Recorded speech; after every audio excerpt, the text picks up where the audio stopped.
صلى الله عليه وعلى آله وصحبه وسلم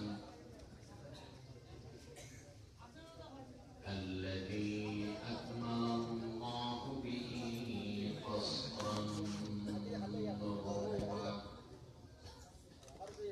أي ختم الله به النبوة وحكم لا نبي بعده وأعلن في القرآن بالبرهان أن محمدا صلى الله عليه وسلم خاتم النبيين والمرسلين الذي أرسله بالحق بشيرا ونذيرا وداعيا إلى الله بإذنه وسراجا منيرا فقد قال الله تعالى في كلامه المجيد والفرقان الحميد أعوذ بالله من الشيطان الرجيم بسم الله الرحمن الرحيم إنما المؤمنون الذين إذا ذكر الله وجلت قلوبهم وإذا تليت عليهم آياته زادتهم إيمانا وعلى ربهم يتوكلون.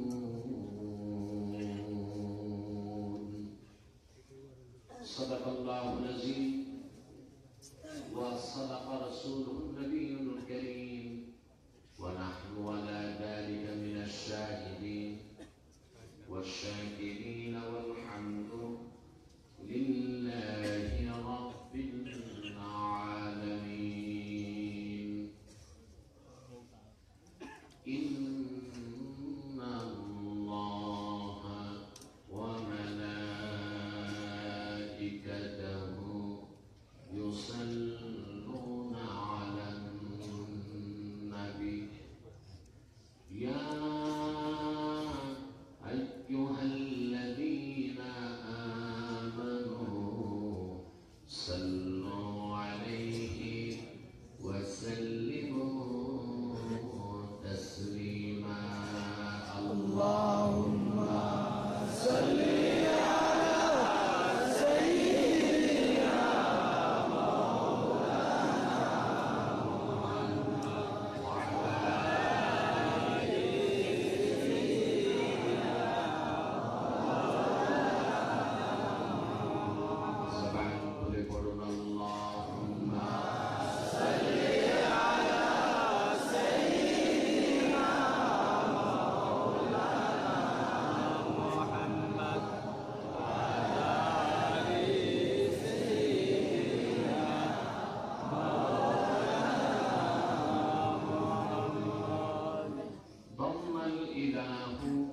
اسم النبي مع اسمه إذ قال في الكنز المؤذن أشهد اللهم صل على سيدنا مولانا محمد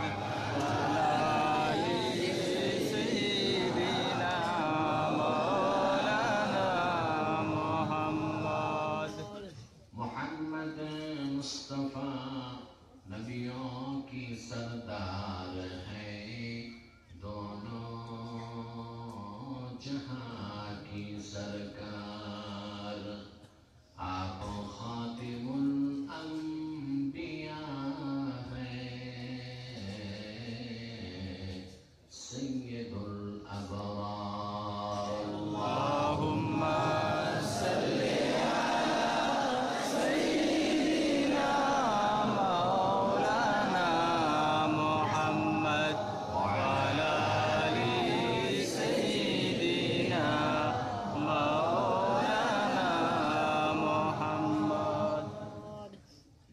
हबीबे खुदा है आप जनाबे हुजूर, महबते वही है अर्श खुदा की नूर। अल्लाहुम्मा सल्ली अला सय्यिदिना मौलाना मुहम्मद व अला आलि सय्यिदिना मौलाना मुहम्मद।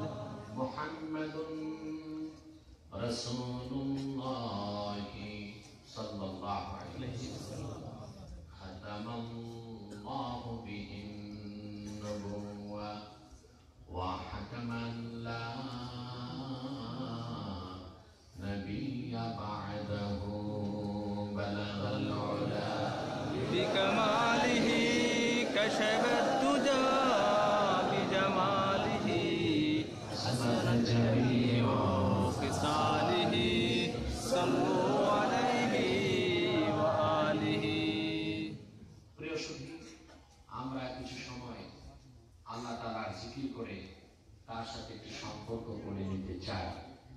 হৃদয়ের সবটুকু নামে অনুভূতি, শ্রদ্ধা, অভিব্যক্তিকে প্রকাশ করে সমবেত কণ্ঠে পড়ুন লা ইলাহা ইল্লাল্লাহ, লা ইলাহা ইল্লাল্লাহ, লা ইলাহা ইল্লাল্লাহ, লা ইলাহা ইল্লাল্লাহ, লা ইলাহা ইল্লাল্লাহ, লা ইলাহা ইল্লাল্লাহ, লা ইলাহা ইল্লাল্লাহ, লা ইলাহা ইল্লাল্লাহ।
দোয়া মাহফিলের সম্মানিত সভাপতি পীরে তরিকত হযরতুল আল্লাম মাওলানা শাহ সুফি সৈয়দ জুনায়েদ আহমদ আল মাদানী আল হুসাইনি আতালাল্লাহু উমরাহ ওয়া আদামাল্লাহু খিদমাতাহু ইলা আখির উমরিহি।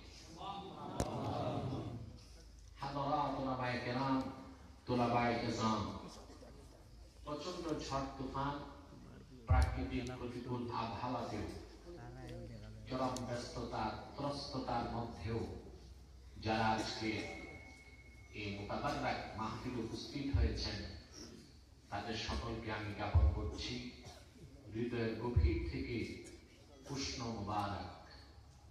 সবটুকুন শুকরিয়া আল্লাহ সুবহানাহু ওয়া তাআলা রব্বুল আরশিল কারীমের জন্য, যিনি আমাদেরকে এখানে আসার এবং বসার তৌফিক দান করেছেন। সেজন্য আসুন আমরা সকলে একবার অবনত চিত্তে হৃদয়ের আবেগ অনুভূতি উজাড় করে সমবেত কণ্ঠে বলি আলহামদুলিল্লাহ। বেশুমার দরুদ ও সালাম আল্লাহ সৃষ্টির প্রধান আকর্ষণ, বিশ্বসভার সভাপতি, সকল নবী রাসূলের মাথার মুকুট, শামসুল হিদায়াত, বদরুদ্দুজা, সাইয়্যিদুস সাকালাইন, ইমামুল মুরসালিন, খাতামুন নবিয়্যিন ওয়াল মুরসালিন, আফতাবে নবুওয়াত, শাহনশাহে রিসালাত, সরকারে দো জাহান, সুলতানুল মদিনা, নবিয়ুল আম্বিয়া, হুজুরে আকরাম, নূরে মুজাসসাম, নূরুন আলা নূর, সাইয়্যিদিনা হাবিবিনা শফিঈনা মাওলানা মুহাম্মদ সাল্লাল্লাহু আলাইহি ওয়াসাল্লাম এর উপর আল্লাহ জাল্লা যিকরু, যাকে আজ থেকে ১,৫০০ বছর আগে প্রেরণ করেছেন, সর্বশ্রেষ্ঠ ও সর্বশেষ নবী ও রাসূল হিসেবে, যার পরে আজ পর্যন্ত পৃথিবীতে অবশ্যই কোন প্রকার নবী কিংবা রাসূল অবশ্যই আসে নাই, অবশ্যই এখনো নাই, অবশ্যই কিয়ামত পর্যন্ত আসবে না। সম্মানিত সুধী, আপনারা বিগত ২ বছর অপেক্ষা করেছেন এই অধম আপনাদের খেদমতে আসবে, কিন্তু ভিসাগত জটিলতা এবং দ্বিতীয়বার প্রচন্ড অসুস্থতার কারণে আমি আসতে পারি নাই। সেজন্য আমি দুঃখ প্রকাশ করছি এবং আপনাদের ক্ষমা সুন্দর দৃষ্টি কামনা করছি। আল্লাহ তাআলার অশেষ রহমতে এবছর আমি এখানে এসে পৌঁছতে পেরেছি। হয়তোবা আপনাদের দোয়া ছিল, কলকাতার মুসলমানদের দোয়া ছিল। ইমিগ্রেশন থেকে একটি সময় আমাকে আসতে না দিয়ে বাংলাদেশ রিটার্ন ব্যাক করানোর চিন্তা ছিল। অফিসার আমার সাথে অনেক তর্ক করেছে, এক পর্যায়ে সে রাজি হয়েছে। যদি আল্লাহ মঞ্জুর না করতেন তো কোন অবস্থায় আমি এখানে এসে বসতে পারতাম না। আল্লাহ আমাকে পৌঁছেছেন, সেজন্য আমি আল্লাহ শুকরিয়া আরেকবার আদায় করছি আলহামদুলিল্লাহ। আপনারা অনেক দূর দূর থেকে এসেছেন, বৃষ্টি বাদলের দিন, অনেক রাত পর্যন্ত আমরা থাকার চেষ্টা করব না, বরং কম সময়ে কিছু জরুরি কথা শোনার চেষ্টা করব। সম্মানিত সুধী, সেই লক্ষ্যে কোরআন কারীম সূরাতুল আনফাল থেকে একটি আয়াত আমি তেলাওয়াত করেছি। আমরা এখানে যারা এসেছি মোটামুটি সবাই মুমিন, ঠিক সবাই মুমিন, তবে সবাই কামেল মুমিন নই। কামেল মুমিন রাসূলুল্লাহ সাল্লাল্লাহু আলাইহি ওয়াসাল্লামের প্রত্যেক উম্মত ঈমানদার বেহেশতে যাবে, নেককারও যাবে, গুনাহগারও যাবে। সুবহানাল্লাহ। রাসূলুল্লাহ সাল্লাল্লাহু আলাইহি ওয়াসাল্লামের প্রত্যেক উম্মত ঈমানদার, নেককার গুনাহগার সব বেহেশতে যাবে। এবার বুঝতে পেরেছেন? তবে ইমানদার নেককার তার কামেল ইমান থাকবে, কম হিসাবে বিনা আযাবে প্রথম চান্সে জান্নাতে যাবে। খুশি হলেন না? আরেকটা আওয়াজ করে বলি আলহামদুলিল্লাহ। ইমানদার বদকার তার ইমান কামেল থাকবে না, কিন্তু ইমান থাকার কারণে সে বেহেশতে যাবে, তবে প্রথম চান্সে না, সেকেন্ড চান্সে। মানে তাতে খুশি আছে। আমরা কি ফার্স্ট চান্সে জান্নাত চাই না সেকেন্ড চান্সে? ফার্স্ট চান্সে জান্নাত পাবে ইমানদার নেককার কামেল মুমিন। ইমানদার নেককারের জন্য জাহান্নাম হারাম, হারাম, হারাম।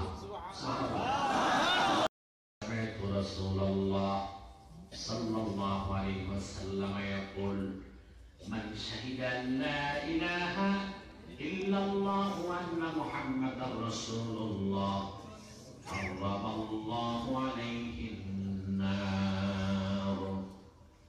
হযরত উবাদা ইবনে সামিত রাদিয়াল্লাহু তাআলা বর্ণনা করেছেন, তিনি বলেন আমি রাসূলুল্লাহ সাল্লাল্লাহু আলাইহি ওয়াসাল্লামের নূরের জবান থেকে আমার নিজ কানে শুনেছি, তিনি বলেন যে ব্যক্তি কথা সাক্ষী দিবে নিশ্চয়ই আল্লাহ ছাড়া কোনো মাবুদ নাই, মুহাম্মদ সাল্লাল্লাহু আলাইহি ওয়াসাল্লাম আল্লাহর প্রেরিত রাসূল। এই সাক্ষী এই ঈমান অন্তরে লালন করে যে ব্যক্তি নেক কাজ করবে, ঈমানকে কামেল করবে, আল্লাহ রাব্বুল আলামিন সে বান্দার জন্য 7 জাহান্নামের আগুন হারাম করে দিবেন।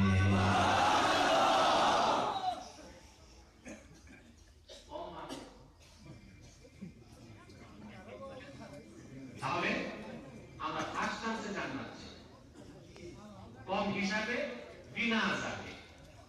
কথা বলেন না? কিন্তু রাসূলুল্লাহ উম্মত ঈমানদার যদি আমলনামায় শিরক আর কুফর না থাকে, শিরক আর কুফর না, যত বড় গুনাহগার হোক কোন একটারে সে জান্নাতে যাবে। সুবহানাল্লাহ। এটা আমার কথা নয়, সুনান ইবনে মাজাহ সৌদি আরবের ছাপ, প্রথম খণ্ড 60 পৃষ্ঠার হাদিস।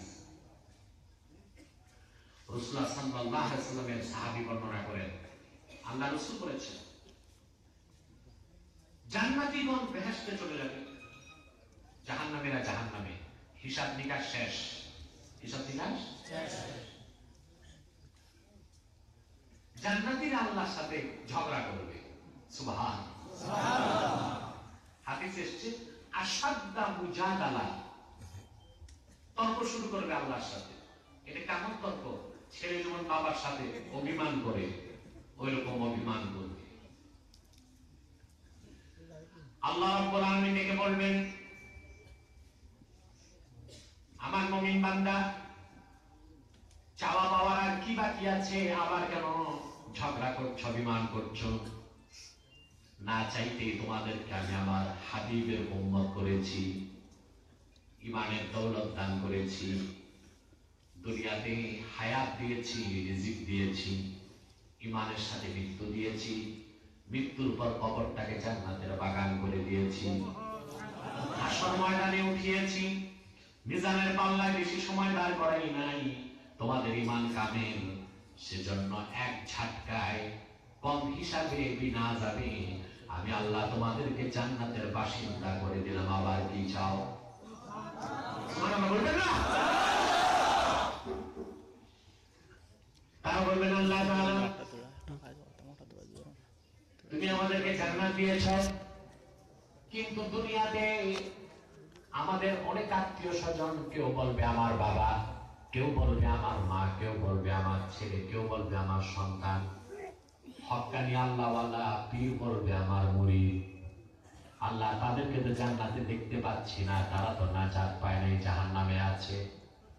তোমার কাছে আমাদের গুজারিশ, আমাদের আবেদন হলো একটাই, রব্বুল আলামিন তাদেরকে তুমি জাহান্নাম থেকে বের করে জান্নাতে আমাদের সঙ্গী বানায় দাও।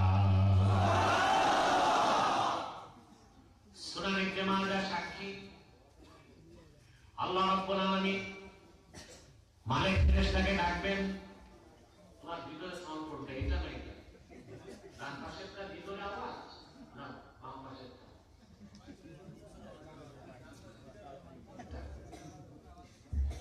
এটা ভিতরে, এটা ভিতরে করো, এটা বাইরে করো। সম্মানিত সুখী, আল্লাহ মালিক ফেরেশতাকে বলবেন, মালিক তুমি জাহান্নামের দরজা খুলে দাও।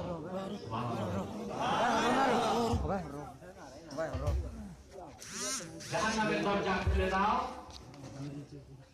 আর আমার হাবিবের উম্মত যারা আছে গুনাহগার ছিল, তওবা করে নাই, তাদের সবাইকে এক করো। মালিক ফেরেশতাদের সব এক করবে। আল্লাহ বেহেশতীদেরকে কি বলবে জানেন? আল্লাহ জান্নাতীদের ডেকে বলবেন, যাও জাহান্নামের দরজা খুলে দিয়েছি, আখরিজু মান আরাফতুম, তোমরা যাদেরকে চিনো তাদেরকে বের করে করে আমার জান্নাতে ঢুকায় দাও, আমি আল্লাহ ক্ষমতা দিয়ে দিলাম। উম্মতের যদি ক্ষমতা হয় তো রাসূলুল্লাহর কি ক্ষমতা থাকবে? সুবহানাল্লাহ বলবেন। এটা আমার কথা না, হাদিস। সুনান ইবনে মাজাহ, তার সৌদি আরবের ছাপ, রিয়াদের ছাপ, প্রথম খণ্ড 60 পৃষ্ঠা হাদিস। আল্লাহ বলবেন, আখরিজু মান আরাফতুম, যারা জাহান্নাম খোলা আছে, যাদেরকে চিনো তাদেরকে বের করো, যাদেরকে বের করবে সব জান্নাত দিয়ে দেব। এখন বলেন, রাসূলুল্লাহর ঈমানদার উম্মত যদি শাফাআত করে জাহান্নাম থেকে গুনাহগারদেরকে বের করে জান্নাত দিতে পারে, সুপারিশের এই ক্ষমতা যদি রাসূলুল্লাহর উম্মতের থাকে, রাসূলুল্লাহ কি সুপারিশ করতে পারবেন না? ইবনে হাজার আসকালানী শারহ নুকতাতুল ফিকরে লিখেছে, আপনারা দেখবেন রাসূলুল্লাহর শাফাআতের হাদিসগুলো মুতাওয়াতির। এগুলো কি? এই শাফাআতের ইনকারকারী মুসলমান থাকবে না, কাফের হয়ে যাবে। কি হয়ে যাবে? কাফের। কারণ মুতাওয়াতির হাদিসের অস্বীকারকারী হবে। রাসূলুল্লাহর শাফাআত বা সুপারিশকে যারা বিশ্বাস করে না, তাদেরকে আমরা মুসলমান স্বীকৃতি দিতে পারি না। আমার দেশে এমন গোমরাহ কিছু দল আছে। নাম তো খুব সুন্দর আছে, নাম কি চমৎকার নাম! নাম কি? আহলে হাদিস। তাদের আকীদা হলো, তাদের সাথে আমাদের 15টা আকীদায় দ্বন্দ্ব আহলে সুন্নাতের সাথে। এই আহলে হাদিস যারা, তাদের সাথে আমাদের কয়টা আকীদায় দ্বন্দ্ব? 15টা। তার মধ্যে একটা দ্বন্দ্ব হলো তারা রাসূলুল্লাহর সুপারিশকে বিশ্বাস করে না। আর আমরা হাদিস থেকে দেখলাম রাসূলুল্লাহর উম্মত সুপারিশ করবে। সুবহানাল্লাহ। ভাইরা আমার, বেহেশতীগণ জান্নাতের প্রান্তে চলে আসবে, সেখান থেকে তারা যখন তাকাবে জাহান্নামের দিকে তাকায় দেখবে, কেউ দেখবে তার দাদাকে দেখা যায়, কেউ দেখবে তার বাবা, কেউ দেখবে তার মা, কেউ দেখবে তার সন্তান। সুবহানাল্লাহ বলবেন। কিন্তু মাঝাতে এসছে, তারা দেখবে জাহান্নামে কারো টাকনু পর্যন্ত আগুন জ্বলছে, কারো কোমর পর্যন্ত, কারো সিনা পর্যন্ত, কারো কণ্ঠ পর্যন্ত। কিন্তু রাসূলুল্লাহর হাদিস সাক্ষী, ওয়ালা তাকুলুন নারু সুওয়ারাহুম। সুবহানাল্লাহ বলেন। সুবহানাল্লাহ। আল্লাহ রাসূলের ঈমানদার উম্মত কোন একজনের চেহারায় জাহান্নামের আগুন লাগবে না।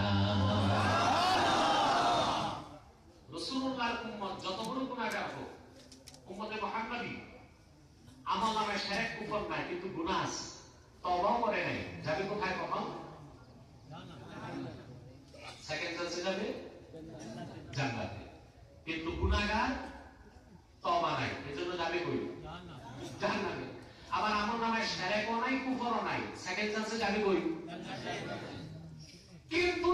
শরীরের সমস্ত অঙ্গ প্রত্যঙ্গ জ্বলবে, কারো হাঁটু পর্যন্ত, কারো কোমর পর্যন্ত, কারো সিনা পর্যন্ত, কারো কণ্ঠ পর্যন্ত। কিন্তু ওয়ালা তাকুলুন নারু সুওয়ারাহুম, কোন একজন উম্মতের চেহারাতে জাহান্নামের আগুন লাগবে না। তার কারণ ইয়াতালাল্লাউ নূরুল ঈমানি ফি উজুহিহিম, উম্মতে মুহাম্মাদি যারা যত বড় গুনাহগার হয়ে জাহান্নামে যাক, ঈমানের দৌলত তো সঙ্গেই থাকবে। যখন তাদেরকে জাহান্নামে দেওয়া হবে, সেই ঈমান তাদের চেহারার মধ্যে জ্বলজ্বল করে জ্বলতে থাকবে। ঈমানের নূরের কাছে কখনো জাহান্নামের নার আসতে পারে না। ঘুরে ফিরে দেখে দিলাম কি কি আছে, কথা বলে না, এই আশা আমাদের কারো নাই। আমরা চাই ফার্স্ট চান্সে কম হিসাবে বিনা আযাবে জান্নাত। সবাই চান? কে কে চান? হাত তুলে দেখান।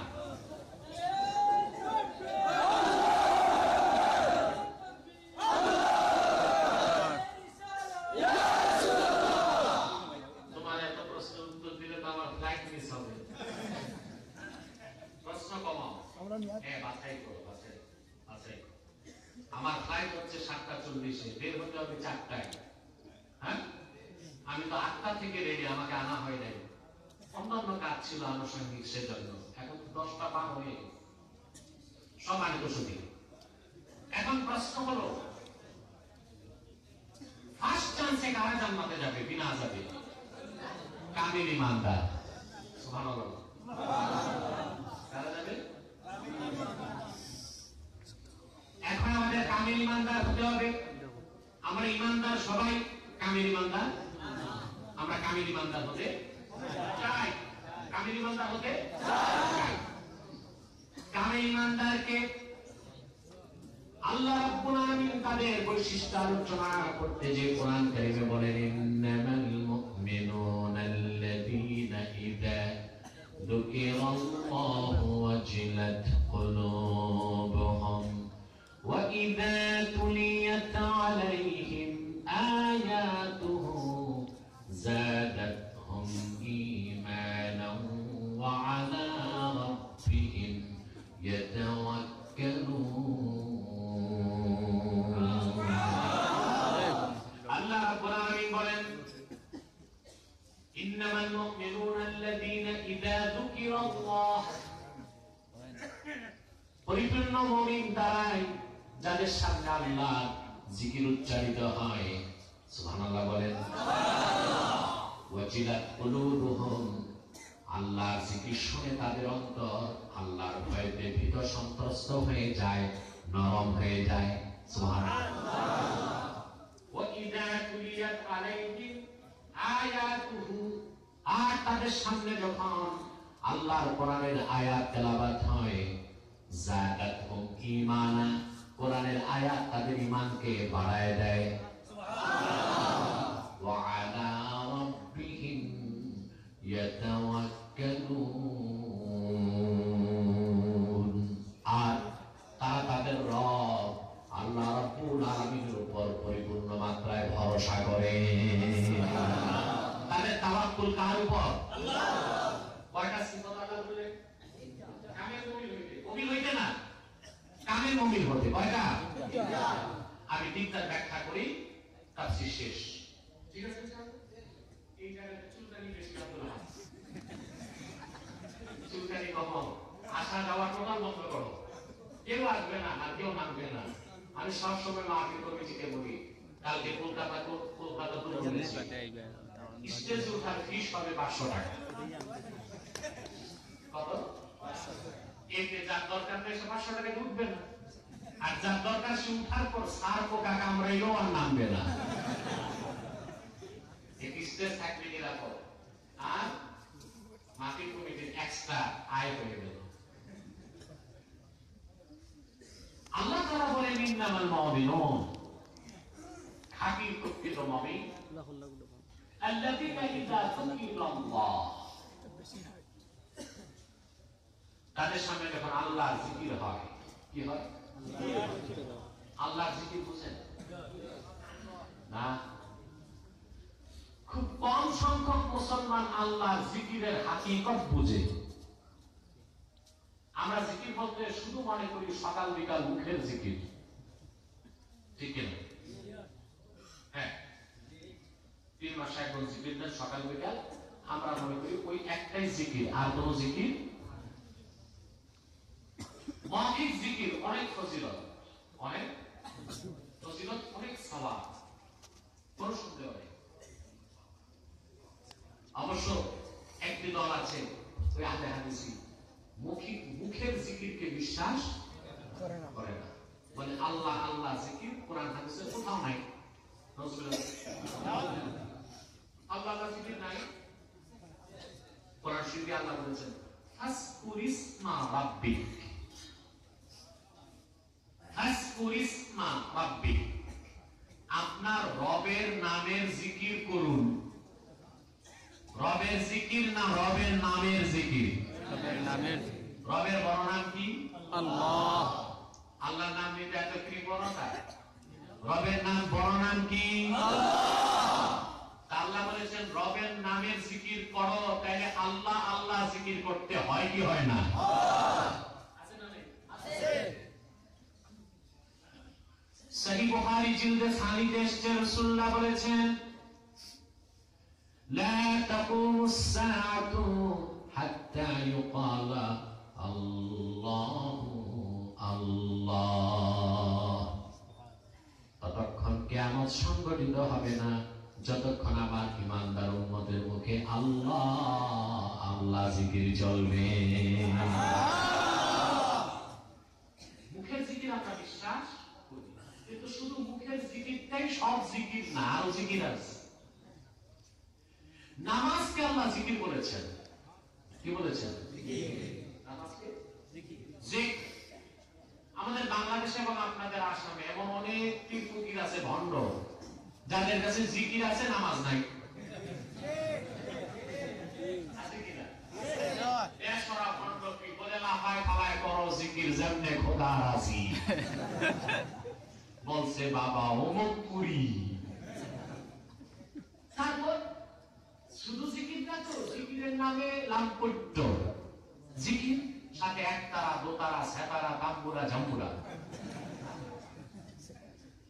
আবার আমাদের দেশে ইউটিউবে দেখবেন অনেক পীর আছে জিকির করতে করতে উঠে হাল, হালের পরে শুরু হয় ফাল।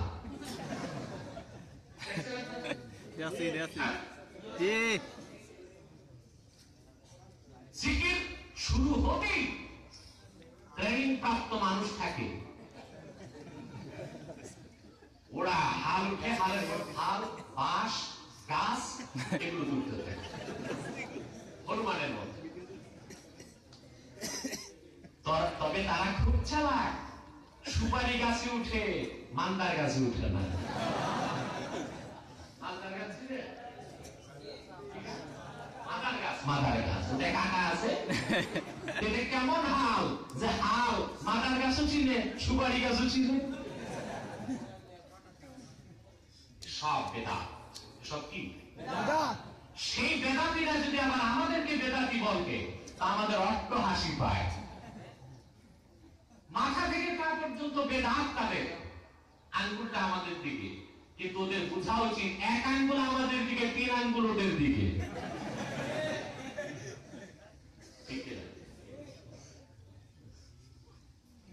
নামাজটাকে আল্লাহ জিকির বলেছে, কি বলেছে? হযরত মুসাকে আল্লাহ ডেকে বলেন ফাসতামি লিমা ইউহা ইন্নানি আনাল্লাহু লা ইলাহা ইল্লা আনা ফা'বুদনি ওয়া আকিমিস সালাতা লিযিকরি। ফাসতামি লিমা ইউহা, মুসা যা ওয়াহী করা হয় তোমার উপর তা মনোযোগ দিয়ে শোনো। ইন্নানি আনাল্লাহ, নিশ্চয় আমিই আল্লাহ। লা ইলাহা ইল্লা আনা, আমি ছাড়া কোনো মাবুদ নাই। ফা'বুদনি, আমার ইবাদত করো। ওয়া আকিমিস সালাতা লিযিকরি, আর আমার জিকির হিসেবে নামাজ আদায় করো।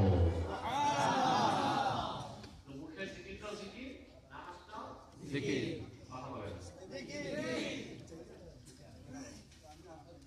কোরআনের ওয়াজ করা জিকির, ওয়াজ শোনাটাও জিকির।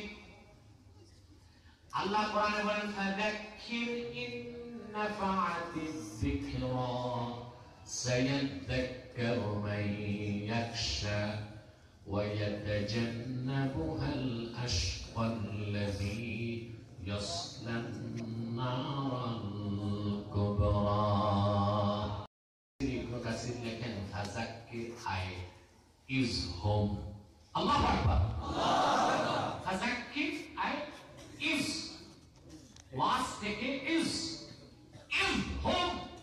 মুহাম্মদ সাল্লাল্লাহু আলাইহি ওয়াসাল্লাম আপনি ওয়াজ করুন, আপনি উপদেশ দেন কোরআন থেকে বিশ্ববাসীকে, যদি তা তাদের উপকারে আসে।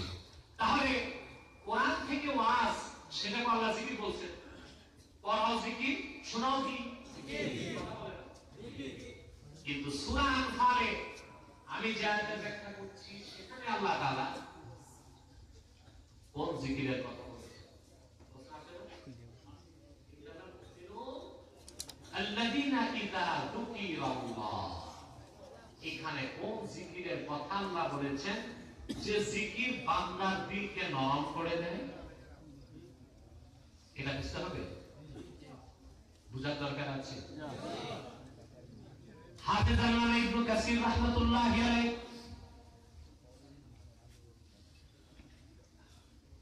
ইন্নামাল মুমিনুনা আল্লাযীনা ইযা যুকিরাল্লাহ, এই আয়াতের ব্যাখ্যায় তিনি ইবনে কাসির লেখেন ইন্নামাল মুমিনুনা আল্লাযীনা ইযা যুকিরাল্লাহ আই ইযা যুকিরা ইনদাহুম আহকামুল্লাহ। আল্লাহর বিধিবিধান, আল্লাহর আইন, আল্লাহর বিধিবিধানকে আল্লাহ রাব্বুল আলামিন কোরআনে জিকির বলেছেন। বলেন সুবহানাল্লাহ। আমরা সব জিকির মানি, এই জিকির মানি না। আমরা আল্লাহর সব বিধিবিধান মানি না। আল্লাহর পক্ষ থেকে যত বিধান এসেছে, যত হুকুম এসেছে, যত আহকাম এসেছে, যত আইন এসেছে, ওই সব আইন ও কানুন, বিধি বিধানকে আল্লাহ জিকির বলেছেন। খাঁটি মুমিনের সামনে আল্লাহর বিধান উচ্চারিত হলেই সেই বিধানকে মানার জন্য তার হৃদয় নরম হয়ে যায়, তার মস্তক নত হয়ে যায়। বলেন সুবহানাল্লাহ। তাহলে আমরা একটা অংশ বুঝলাম যে আল্লাহর বিধানটাও জিকির, সেটা যতক্ষণ আমরা না মানবো কামেল মুমিন হতে পারবো না। এবার দ্বিতীয় বৈশিষ্ট্য, وَإِذَا تُلِيَتْ عَلَيْهِمْ آيَاتُهُ زَادَتْهُمْ إِيمَانًا। আর খাঁটি মুমিনদের সামনে যখন কোরআনের তেলাওয়াত, কোরআনের আয়াত উচ্চারিত হয়, তেলাওয়াত হয়, তো কোরআনের আয়াত তাদের ঈমানকে বৃদ্ধি করে দেয়। সুবহানাল্লাহ। তারা বোঝা যাচ্ছে ঈমান বাড়তেও পারে, কমতেও পারে। অথচ আমাদের হানাফি আকীদার কিতাবে এসেছে, কথা বুঝতেছেন আপনারা? সবাই মনোযোগ আছে? কে কে ঘুমাচ্ছেন হাত তুলেন।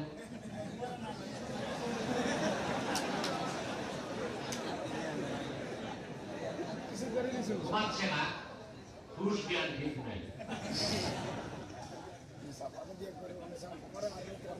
আমি জানি না আপনারা কোন টাইপের শ্রোতা। আমাদের দেশের অধিকাংশ শ্রোতাই গল্প, কাহিনী, কেচ্ছা শুনে। কোরআনের তাফসীর বুঝার মতো শ্রোতা আছে, তবে কম। আপনারা কি তাফসীর বেশি বুঝেন না কেচ্ছা, কাহিনী, গল্প? আমি জানি না, তো মনোযোগ লাগবে। আল্লাহর আয়াত বলছে কোরআনের তেলাওয়াত মুমিনের ঈমান বাড়ায়। আর ইমাম আযম বলেছেন যে আকায়েদ নাসাফিতে এসেছে ইন্নাল ঈমানা লা ইয়াজিদু ওয়া লা ইয়ানকুস, ঈমান বাড়েও না, কমেও না। আর ইমাম বুখারী তারজামাতুল বাবে, বুখারী শরীফে ঈমান বাড়ে এর পক্ষে 8টা আয়াত এনেছেন। কয়টা আয়াত? 8টা। তাহলে সমাধান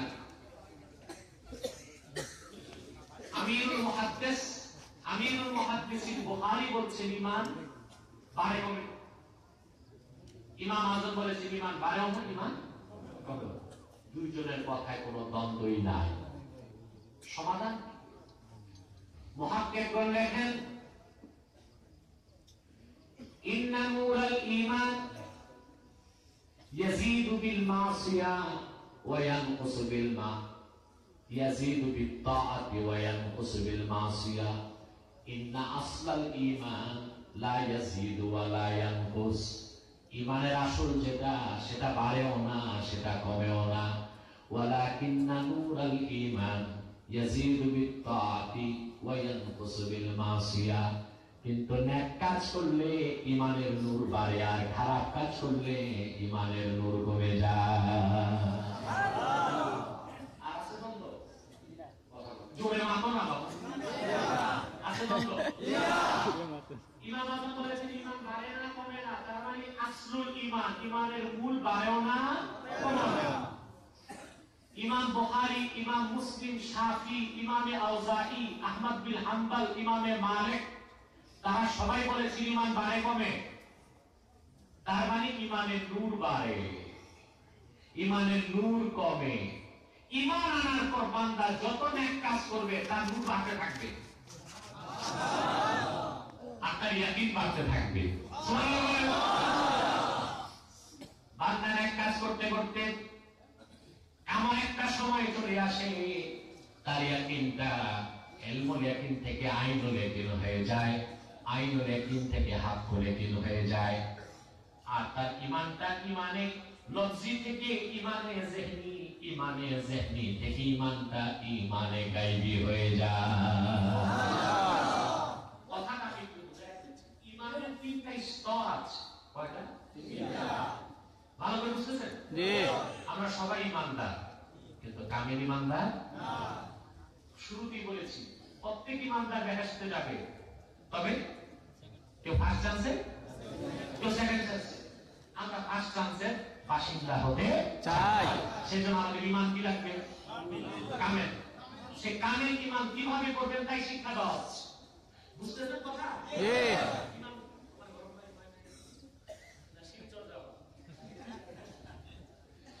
ঈমান কয়টা স্তর? তিনটা।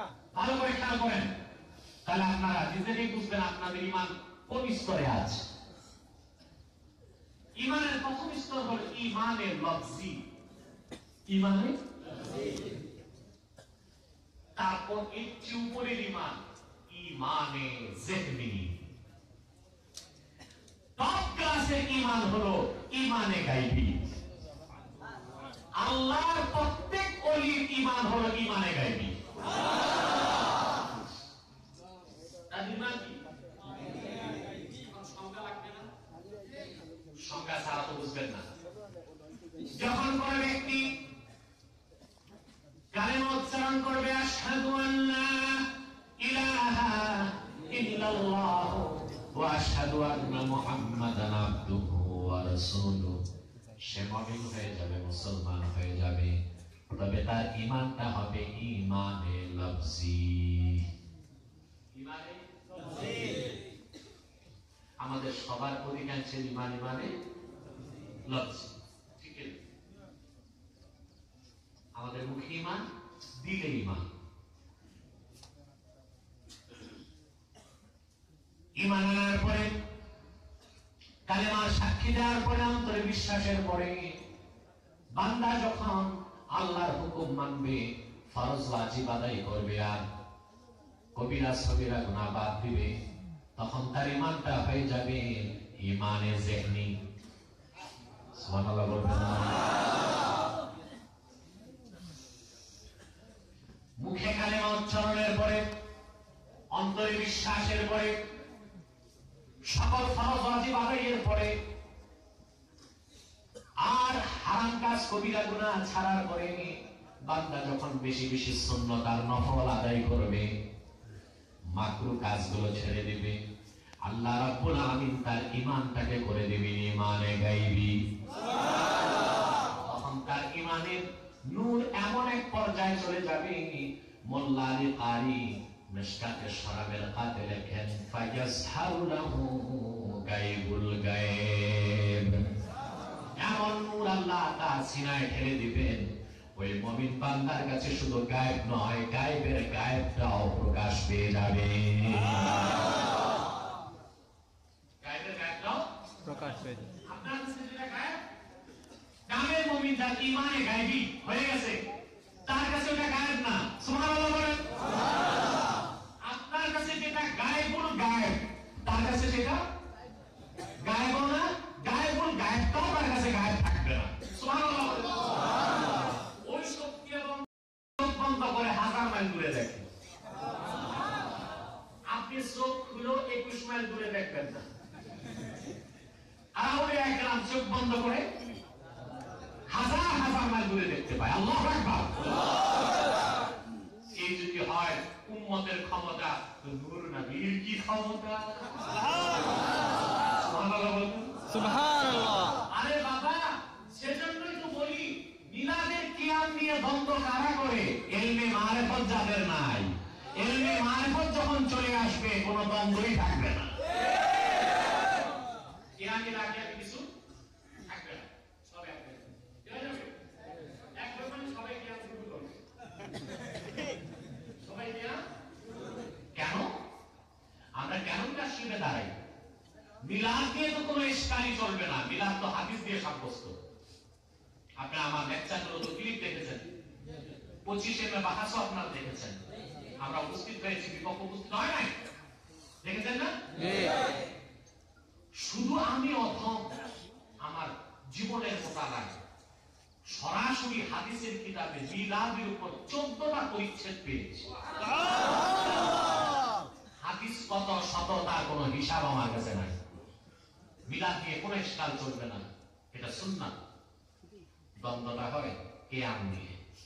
ঠিক আছে, দেখুন আমরা বলে থাকি কে মিলাদ শরীফে দাঁড়ালো আর কে দাঁড়ালো না, তা দেখার জন্য আল্লাহর আখির নবী, নূর নবী, হায়াতুন নবী মুহাম্মদ সাল্লাল্লাহু আলাইহি ওয়াসাল্লাম মিলাদের মাহফিলে আসার দরকার হয় না, বরং রাসূলুল্লাহ সাল্লাল্লাহু আলাইহি ওয়াসাল্লাম হায়াতুন নবী, তিনি জান্নাতুল ফেরদাউস রওজা মুবারক থেকে মুহাম্মদ সাল্লাল্লাহু আলাইহি ওয়াসাল্লাম ওনার জান্নাতুল ফেরদাউস রওজা মুবারক থেকে আল্লাহর আরশ আজিম পর্যন্ত দেখেন।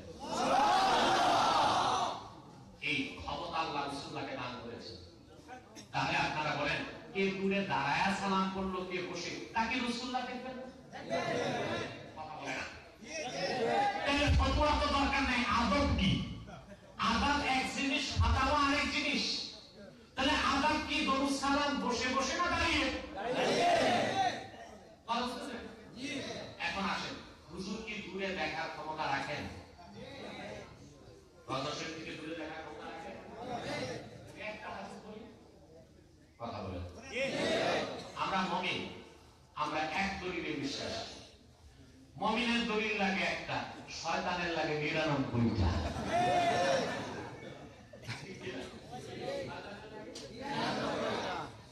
ফখরুদ্দিন রাজি মৃত্যু সজ্জায়, শয়তান এসে তাকে ধোঁকা দিচ্ছে, তাওহীদের বিপক্ষে দলিল দিচ্ছে শয়তান, তিনি কাটতেছেন। হ্যাঁ, আরেকটা দলিল তিনি কাটলেন, বা তিনি দলিল দিচ্ছেন, শয়তান কাটছে। তিনি দ্বিতীয় দলিল দিচ্ছেন আল্লাহ তাওহীদের পক্ষে, শয়তান কাটছে। 99টা কাটা হয়ে গেছে, একটা বাকি। নাজমুদ্দিন কোবরা রুহানি ভাবে এসে বললেন, ফখরুদ্দিন বড় বিনা দলিলে আমার আল্লাহ এক। তাহলে শয়তানের দলিল একটা দলিল দিচ্ছেন। দালাইলুন নবুওয়াত, আল আজহার, আল কাহিরা, মিশরের ছাপ, 7ম খণ্ড, 36 পৃষ্ঠা, হাদিস নাম্বার 3034। 10ই মুহররম যেদিন ইমাম হোসেন শহীদ হলেন কারবালায়, কারবালা মদিনাতুত তাইয়্যিবা থেকে 1 মাসের পর আসা যাওয়া হয়েছিল। কত পর? আসা যাওয়া, প্রায় 1000 মাইল দূরে।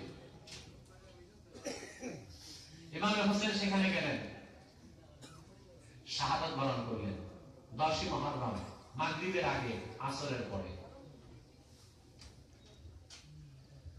হযরত সালামী বর্ণনা করেন, দাখালতু আলা উম্মে সালামা রাদিয়াল্লাহু তাআলা আনহা ওয়া হিয়া তাবকি। আমি 10ই মুহররম আম্মা জান হযরত উম্মে সালামা রাদিয়াল্লাহু তাআলা আনহার ঘরে ঢুকলাম। যে দেখে আম্মা জান হযরত উম্মে সালামা ঝরধারায় কান্না করছেন। আমি বললাম, মা ইউবকিকে, ও মা, কোন জিনিস আপনাকে এমন ভাবে কান্না করাচ্ছে? কথা শুনতেছেন? আম্মা জান হযরত উম্মে সালামা বললেন, রাআইতু রাসূলুল্লাহ সাল্লাল্লাহু আলাইহি ওয়াসাল্লাম ফিল মানাম ওয়া ফি রাসিহি ওয়া লিহিয়াতিহি তুরাব। দুপুরের পরে আমি ঘুমাইছিলাম, স্বপ্নে দেখি আমার স্বামী দো জাহানের বাদশা মুহাম্মদ সাল্লাল্লাহু আমার সামনে দাঁড়িয়ে আছেন। আমি দেখি রাসূলুল্লাহ নূরের মাথায় নূরের দাড়িতে বেহেশতের মাটি লেগে আছে। আমি বললাম, ইয়া রাসূলুল্লাহ, ইয়া হাবিবাল্লাহ, আপনার নূরের মাথায় নূরের দাড়িতে বেহেশতের মাটি কেন লেগে আছে? হুজুর বললেন, রে উম্মে সালামা, তুমি জানো না আমার কলিজার টুকরা ফাতেমার নয়নের পুত্রী হোসেন আর নাই?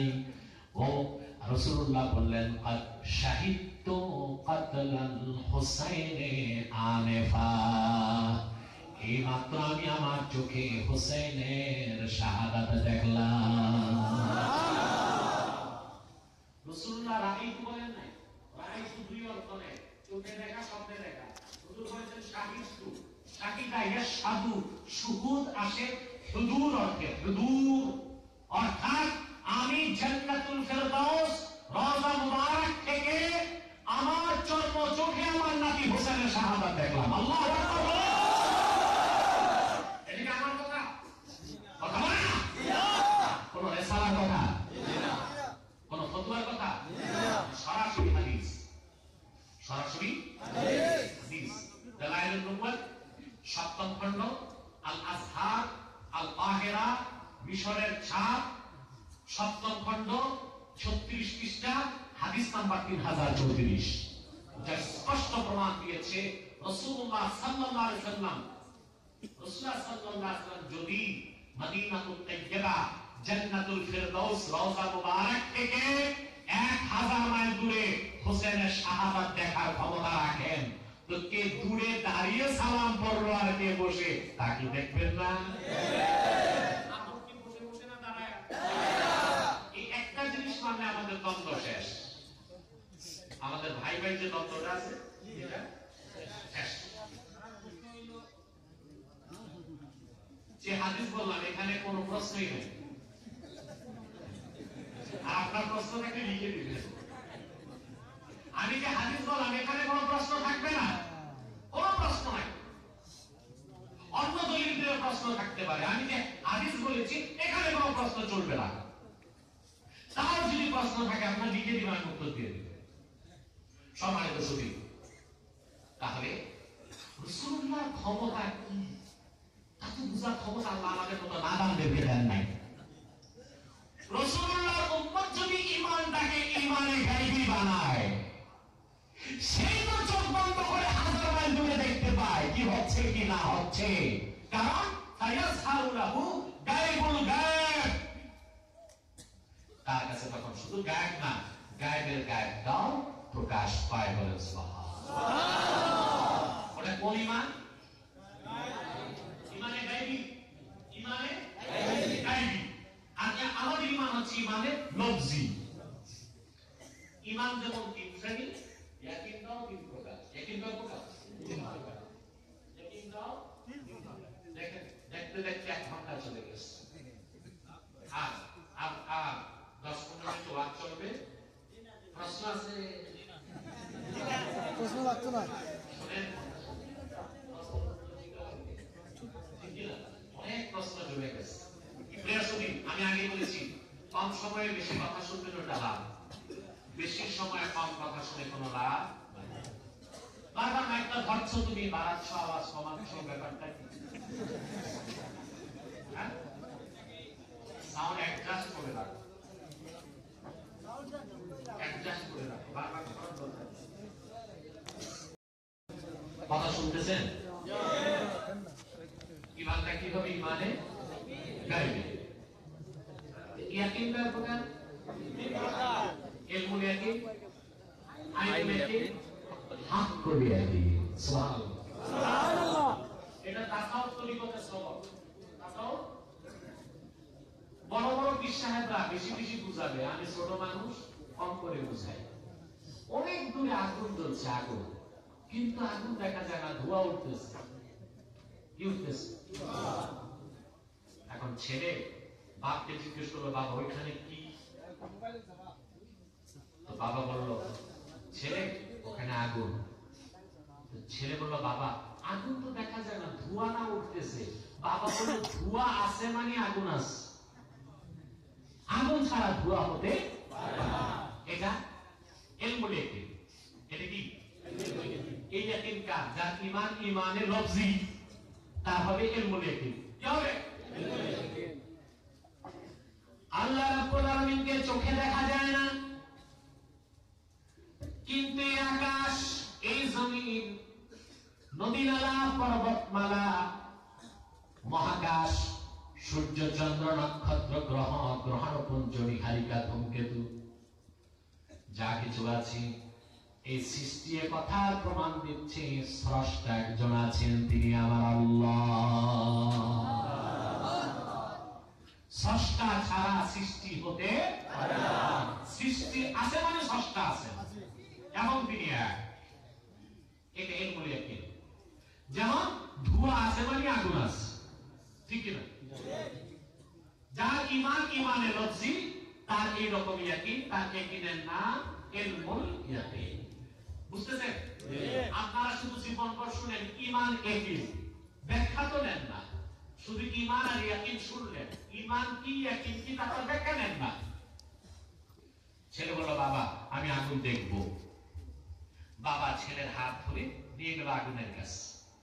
চোখে আগুন দেখলো ছেলে, এটা হয়ে গেল আইনুল ইয়াকিন। সুবহানাল্লাহ। বাচ্চা মানুষ তো, ছেলে হাত একটা আগুনে ঢুকায় দিয়েছে, ও আগুনের মজাটা পাইছে, এটা হয়ে গেছে হাক্কুল ইয়াকিন। এটা কি? যার ঈমান হবে ঈমানে লফজি, তার ইয়াকিন হবে ইলমুল ইয়াকিন। যার ঈমান হবে ঈমানে যিহনি, তার ইয়াকিন হবে আইনুল ইয়াকিন। যার ঈমান হবে ঈমানে গায়বী, আল্লাহ তাকে মারিফতের নূর অন্তরে ঢেলে দিবেন, তা দেখার পর তার ঈমান ইয়াকিন হয়ে যাবে হাক্কুল ইয়াকিন।